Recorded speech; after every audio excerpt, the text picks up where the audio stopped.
سب سے پہلی بات جو سمجھنے کی ہے وہ یہ کہ قرآن مجید کے بارے میں ہمارا اجمالی عقیدہ کیا ہے۔ یہ 3 جملوں پر مشتمل ہو سکتا ہے۔ ہمارے نزدیک قرآن اللہ کا کلام ہے جو محمد الرسول اللہ صلی اللہ علیہ وسلم پر نازل ہوا، اور تیسرے یہ کہ یہ مکمل محفوظ شکل میں موجود ہے بنوعاً، اس میں نہ کوئی تحریف ہوئی ہے نہ کوئی تبدیلی ہوئی۔ یہ کم سے کم 3 اجزاء ہیں ہمارے عقیدے کے قرآن مجید کے بارے میں۔ لیکن اب اس کی کچھ علمی توضیحات۔ سب سے پہلے یہ کہ کلام ہونا، اس کا اللہ کا کلام ہونا،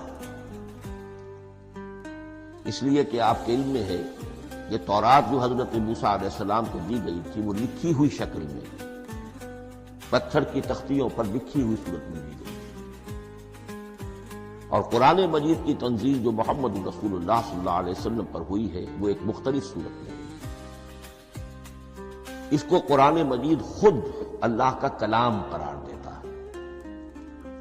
چنانچہ سورہ توبہ کی آیت ہے، آیت نمبر 6،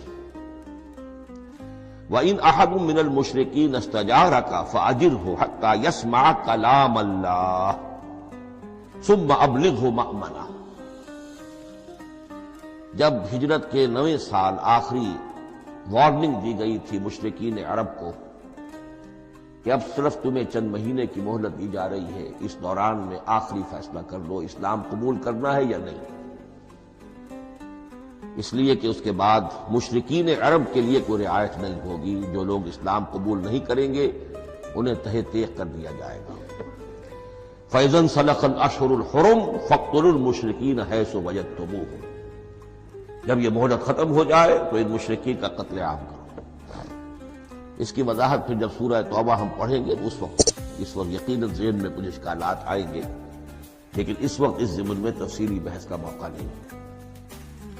اب اس میں ایک استثناء رکھا گیا کہ ایک مشرک ہے، وہ چاہتا ہے کہ اتنا بڑا چیلنج جو ہمیں دے دیا گیا تو ہمیں موقع دیا جائے کہ ہم آئیں، آپ کے پاس بیٹھیں، کچھ دن رہیں، اللہ کا کلام سنیں، آپ کیا بات منوانا چاہتے ہیں، اس کے لیے کیا دلائل ہیں، اس کو اچھی طرح سمجھیں، اس کا ہمیں موقع ہونا چاہیے۔ اس کے لیے یہ آیت نازل ہوئی کہ وَإِنْ أَحَدٌ مِّنَ الْمُشْرِكِينَ اسْتَجَارَكَ، اے نبی اگر ان مشرکین میں سے کوئی شخص آپ سے پناہ طلب کرے فَأَجِرْهُ،